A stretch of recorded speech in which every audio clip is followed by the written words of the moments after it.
Hi, Chris Valentin here from Bethel Church in Redding, California. And the Christmas season's coming up, and Christmas is wonderful for most of us. I mean, I have wonderful memories of Christmas. Even in the hard years I was growing up, Christmas was still a wonderful time. And then my kids, we've all made a big deal out of Christmas. We tell the Christmas story since they were little around the tree, and that's always been exciting. Everyone gathers at our house now, and when we were younger, we all gathered at my grandfather's house and open gifts, and it's just a really big deal. Kathy shops for like 2 months for Christmas. Seriously, we have our tree up, and I'm so thankful for the prosperity the Lord's brought into our lives in the last 15 years, because it wasn't always like that, but our tree's just covered in gifts. And Kathy sends out an email to all of our grandchildren, says, send me a list. And basically, Santa Claus is checking the list, and it's kind of crazy. So, but, Christmas isn't so fun for some people. It's one of I think Christmas is the holiday with the most amount of suicides in history, in our history. And for some people, it's a reminder of what they don't have. The fact that they don't have anybody over, that nobody reaches out to them, that nobody gives them a gift, and it's a big old huge monument to their misery. Christmas and Thanksgiving are, for some people that are not as fortunate to have people who care and love them. It's a tough season. So I want to just talk about that for a few minutes. Last year, right before Christmas, I had a dream of a large boa constrictor that was attacking us, and I was crying for one of my family members' help. And later that day, I called that family member who hasn't been to Christmas or Thanksgiving for a number of years, and I really love him. And I called him and I said, "Hey, I'd love to have you come to Thanksgiving." And he said, "Yeah, I smoke, and I know it bothers the rest of the family, and I hate my smoking too." And I was like, "Oh, this is really, really strange." And immediately that dream came back to me that I had the night before I called him, and remembered that I was actually crying out to him for help. It was interesting because the dream of the boa constrictor was attacking us, and I was asking my close family member for help. And after I got off the phone, I realized that boa constrictor was shame. And it was separating some of my family from me. But in the dream, I was asking the person who was actually shamed for their help, which was very interesting. And I shared this last year, but as we were interacting with the team this year, they're like, "You really should talk about that shame thing last year, because it was really, I think the season makes it profound and powerful." And I just was made aware, especially last year, and now I've already reached out to the same family member this year and said, "Man, you gotta come to Christmas. Come on, And I realized, people hate their own behavior. They feel stuck and powerless in it. But I think maybe the most destructive thing isn't even their behavior. Like in this case, this guy's like, "I smoke," and it's like, "I don't care if you smoke. You always go outside and do it." And it's like, nobody cares. I mean, I'd rather you didn't smoke, but I'd rather have you with your smoking than not have you at all. What kind of exchange is that? And how perfect do you have to be part of the family? And how perfect do you have to be to sit with us? It's ridiculous that we could be that so judgmental and so critical. And I remember the saying. It was Robin Williams. Robin Williams said, I think I'll get this pretty close. He said, "Most people say being alone is the worst thing in the world, being lonely." He said, "It's really not true." He said, "The worst thing in the world is being with people who make you feel alone." And I was thinking about how, the more successful you are in the eyes of people, the more you attract some people and shame others without intentionally doing it. And, a lot of people are attracted to people who are seemingly successful.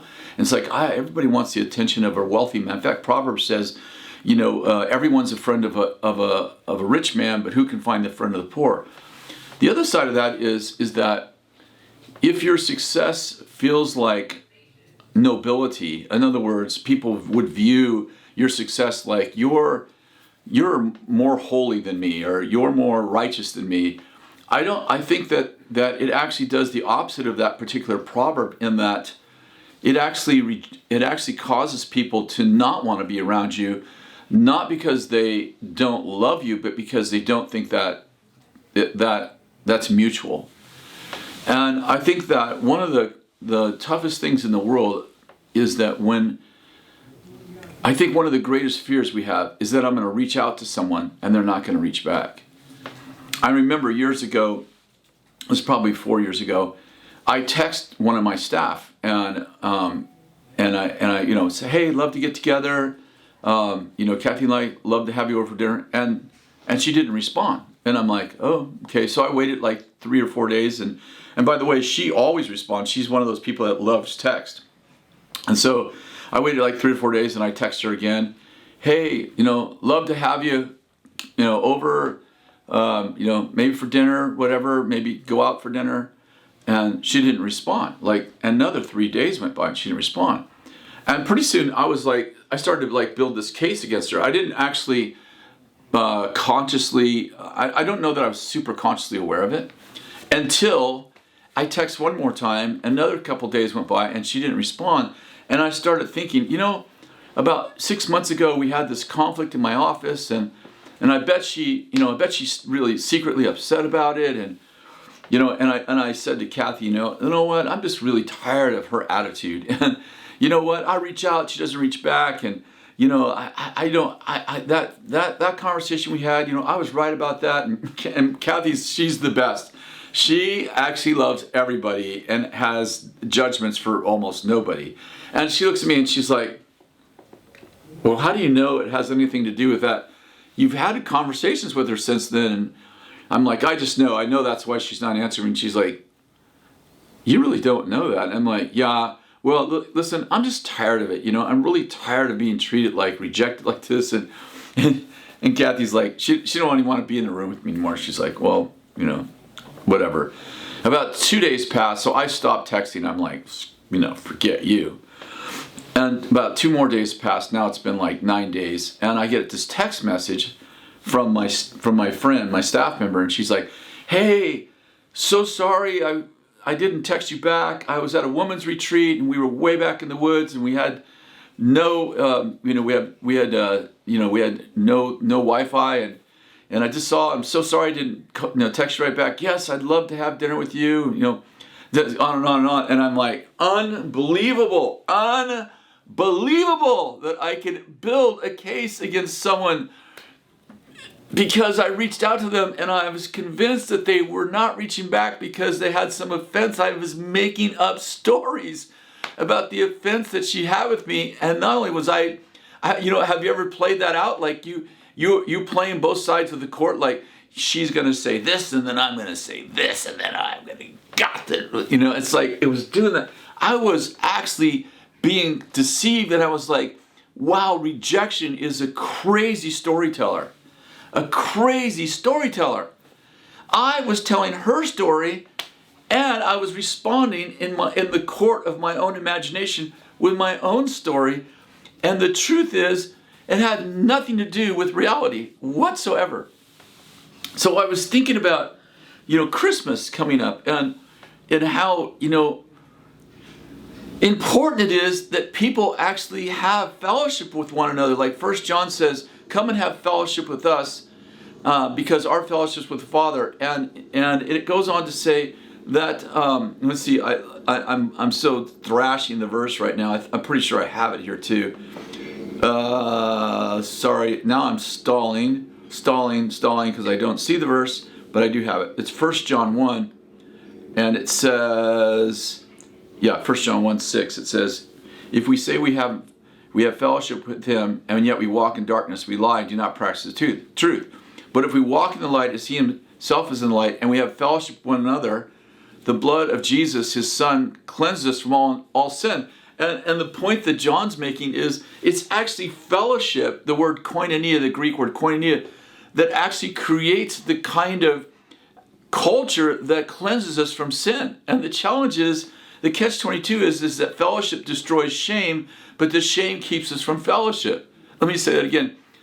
It's fellowship that actually destroys the shame and guilt of sin.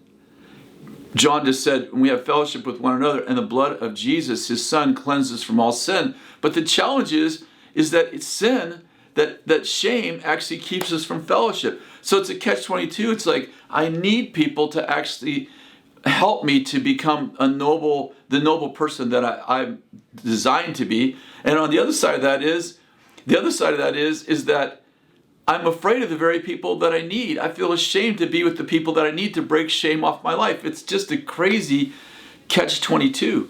And here's Hebrews 13:16 says this: do not neglect doing good and sharing and fellowship. Do not neglect doing good and fellowship. With such sacrifices, God is pleased. This is a beautiful picture because it actually says that fellowship, like koinonia, the exchange of life, is actually a sacrifice. So, we all have people that we love hanging out with, right? It's like we choose your friends, but you don't choose your family. It doesn't mean that we don't like our family, but we don't necessarily just because you have the same, DNA and bloodline, doesn't necessarily mean I actually enjoy these people. But the truth is that fellowship, hanging out with people, is supposed to also be a sacrifice. Meaning, I may not love, Glenn, who's my uncle, or Jane, who's my cousin. But the truth is that when we hang out together, there's something about the exchange of life that helps all of us become more noble people and actually roots out sin in our life. And the fact that I wouldn't necessarily choose for these people to be my best friend is part of the sacrifice that I make as a son and daughter of God, to connect with people that maybe they're not the most entertaining people, but they're part of my family. And the challenge is that there are so many people that are socially awkward, or they have habits like my family member who's, feels like, well, nobody in your family smokes and I smoke, so I'm not welcome. Or, maybe I'm living a gay lifestyle, so I feel like, you guys, you're not good with the way I'm living. Or maybe I'm living with my girlfriend or boyfriend. And it's like, and I understand that these can be deeper, there can be deeper conversations about these things. I get that. And I understand that one philosophy is not going to solve everything. But I wonder what kind of message we're sending when the invisible message that's coming from us is, you have to attain to this level of holiness to be in my presence. I don't think any of us would say that out loud. Let me say this. I doubt that any of us have actually consciously thought through that even. You have to be, but we can send, there's lots of ways to communicate, right? Not just with words. When your son or daughter, you say, hey, I want you to clean that, can you wash the dishes? And they go, everybody knows, you just spoke without words. The psalmist says that God actually speaks without words. And so there's lots of ways to communicate. And I wonder how many people in our families at Christmas time and Thanksgiving, these special times, where people just feel shamed. They don't want to come around. I know, there were years when my kids were small, and my mom was very generous, and she gave gifts to everybody in the whole family.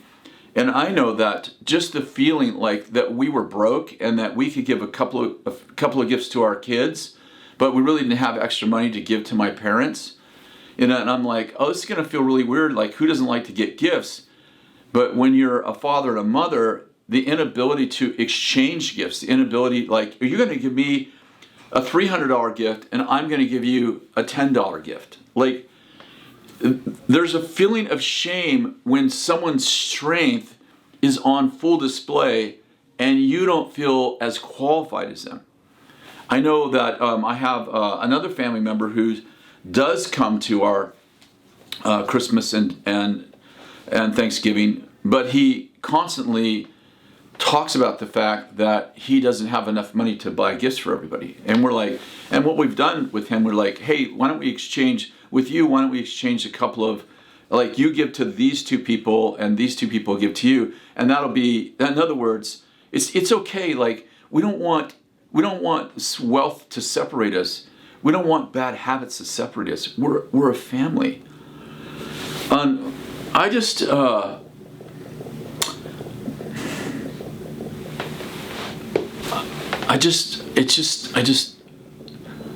kind of lost for words in that I feel so strongly like we should make it part of our Christmas motto that everyone belongs.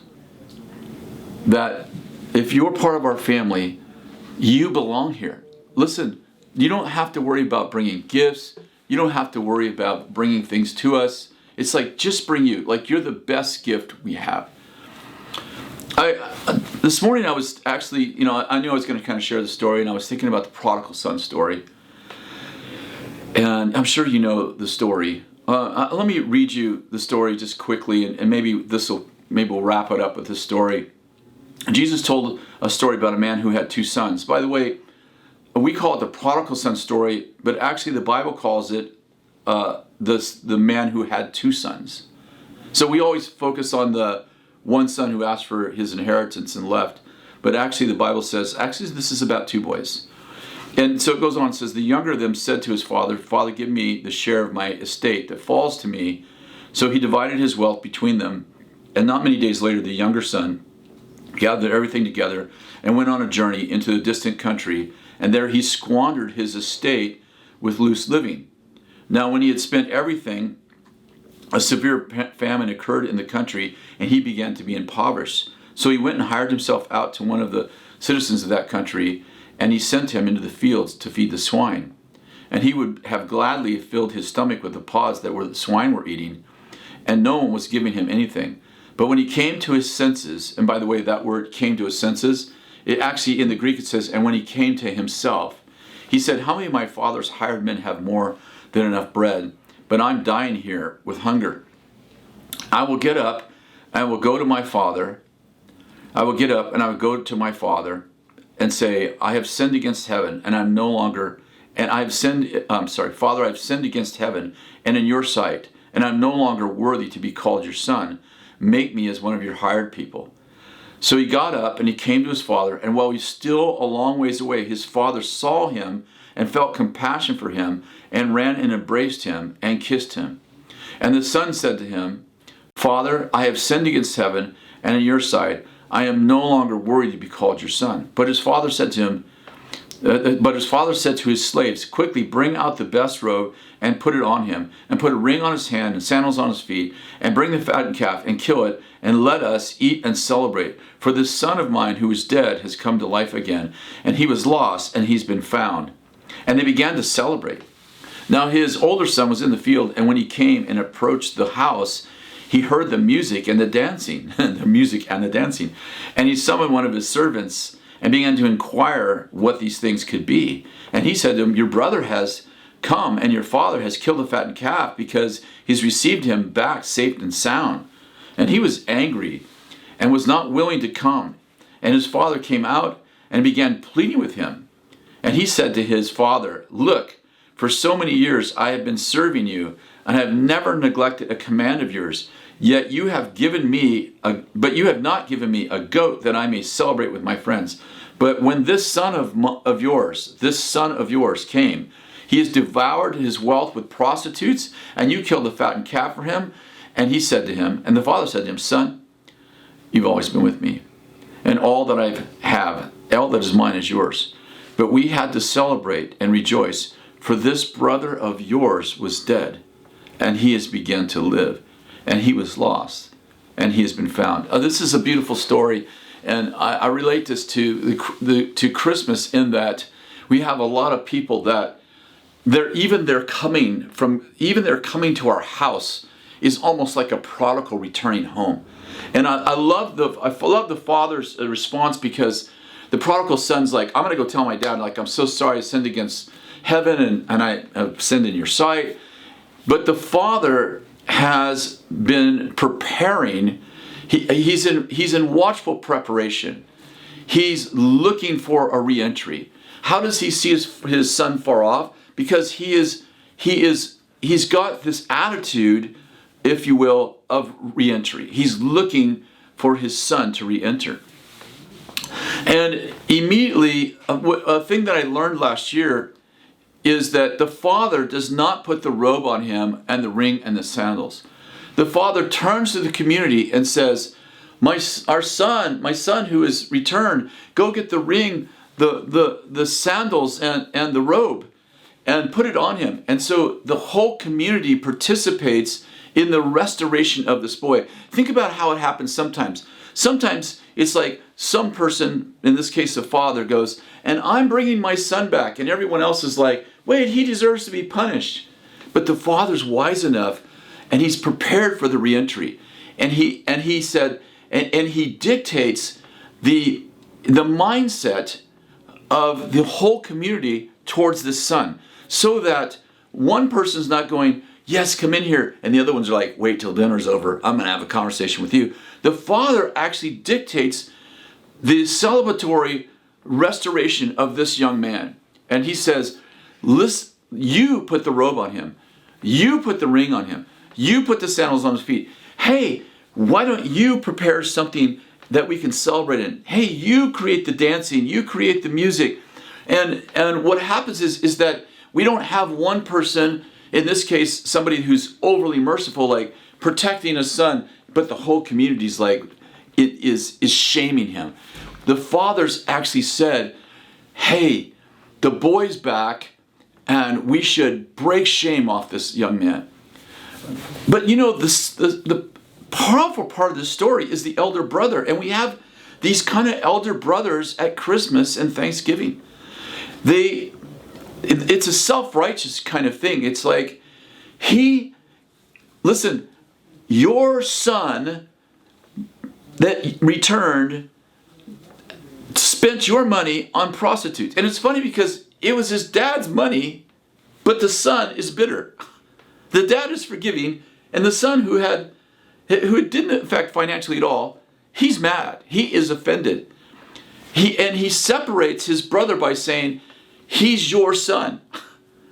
And the father goes, oh, wait a second, your brother who returned. See what shame does? The elder brother is representing shame. And he's like, your son, he's not my brother, he's your son. I have no ownership of this boy, because when he did wrong, I separated him. I am way too righteous to be associated with someone chasing prostitutes. And the father goes, I'm sorry. I don't care what his behavior is, he's still your brother. And he returned. And if you didn't separate yourself from brotherhood, you would be in the house with him, doing what we're all doing, celebrating that your brother was dead and now he's alive. He was lost and now he's found. But you're able to shame him because you removed him from the family, and you said you're not good enough to be in this family. And the father goes, no matter how he behaves, he's still in this family. There's something powerful about sending a message to people that are struggling. You're still a Valentin. You're still a Jones. You're still a Johnson. You're part of the family. And yes, there are definitely seasons, and I know that people will listen to this later and say, you know,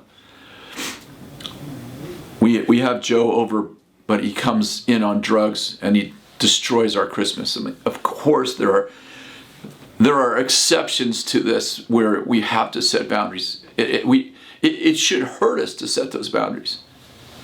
To say to Johnny, who comes stoned or drunk to Christmas and destroys it for everyone else, dude, we love you. You're always welcome here, but you have to come sober. You can't come stoned. You ruin Christmas for everybody. It's not that we're so holy and you're not. It's just that your behavior actually destroys Christmas for everybody else. Yes, of course there are circumstances in which we have to set boundaries for people.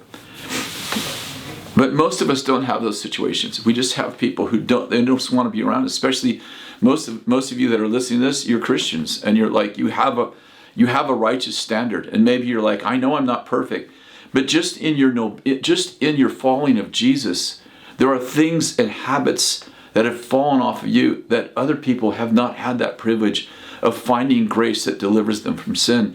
And even though you're like, his standard's up here and I'm living here, it's like, yeah, but most of the world lives here, and when they get in your presence, they feel like they're judged. I feel like it's really important for us to find a place where people feel welcome. They feel loved. I want to give you, I think I had just this quick little list. It's not long. 7 ways to help people that are in shame connect.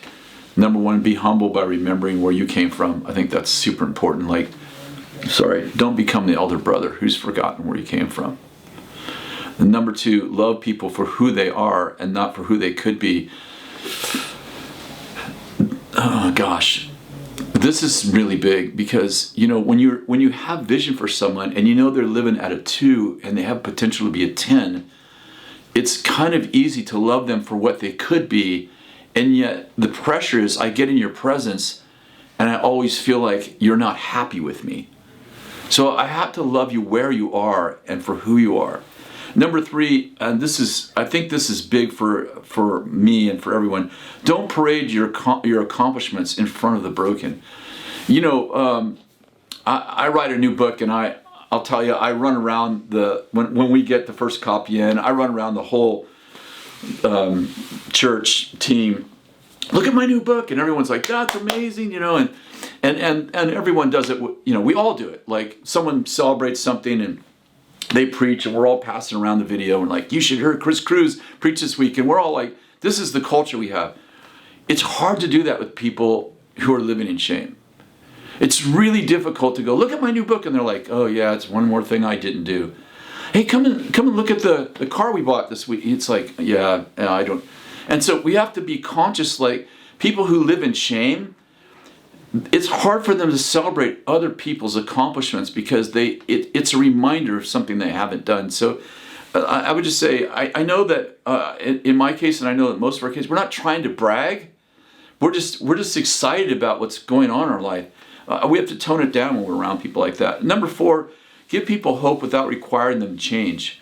There's a tension there. Like, how do I give you hope without saying, and you could stop smoking? Look, there's a new study out. It's like, I have to create hope, but in a way that doesn't increase your shame. And then number 5, be empathetic. Like, listen from the heart without feeling the need to correct people's opinions. I think this is really hard for people like me who are very opinionated. And, we have, in our family, we have very big political differences amongst many of our family members. So I'll just say, like, some people right now are just celebrating Biden's victory. Some are, like, Trump hasn't lost yet. In our own, like, bigger family. And it's easy for people to feel like, oh, I'm not coming over because you love Biden, or I'm not coming over. It's like, dude, that's just like, can we not have a political spirit? Can we listen to people's cares without, like, let me bring out, all the propaganda that I've been studying. It's like, that's not the place for it. Christmas is not the place for that. And the last one is people that have high levels of shame often live in fantasy to numb their pain, the pain of their reality. And it gives them hope. And sometimes we want to just break off the fantasy. It's like, you know what? Before I'm convicted of sin, I have to be convinced of a Savior. I think part of the challenge is like I have one of my family members, like, he's in his 40s or 50s now, and he's just convinced one of these days he's going to win the lottery.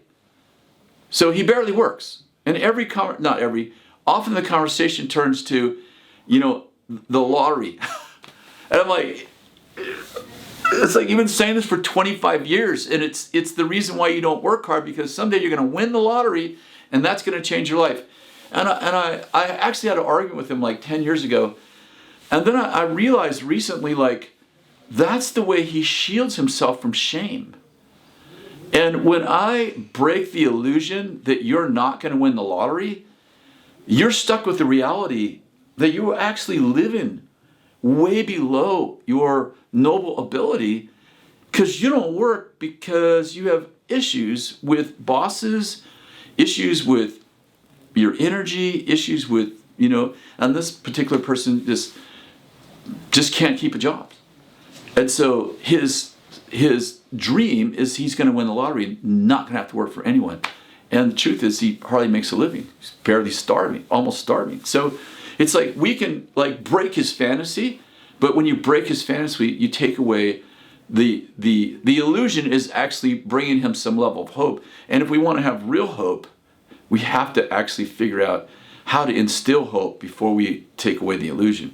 These are just some things that I've been just thinking about. Anyway, I just want to pray for you right now, because I think that, Christmas is about Jesus celebrating his birth, and his birth is all about breaking the power of shame and guilt in our life and giving us a path to have a relationship with the Father. It's all about relationship. And, whenever people make it about gifts or stuff like that, gifts are all fine. Those are all fun things to do. Get around, eat's fun. But the most important thing is that family comes together, loves one another, and people leave there thinking, man, I felt so wanted. I felt so heard. I felt like I was so valued at Christmas. I'm going to do that every year. And that's my goal this year. I've reached out again to a couple of my family members who haven't been with us for a while for many of these reasons. And I'm like, dude, my Christmas is about you coming and hanging out with us and feeling so loved and wanted. Lord, I just pray that you would give us wisdom on how to navigate some very complicated relationships. And how do we send the message, I love you, without sending the message, I agree with your lifestyle. I can love you, I can want you present, I can celebrate you in my presence, and still be okay with the fact that you're living a lifestyle I don't agree with, and you coming into my presence doesn't validate that everything you've done in your life is okay, any more than you coming into my presence means you like my lifestyle. But Lord, I just pray that love would cover a multitude of sins at Christmas, and people would feel so loved. God bless you. Merry Christmas. Have a wonderful time.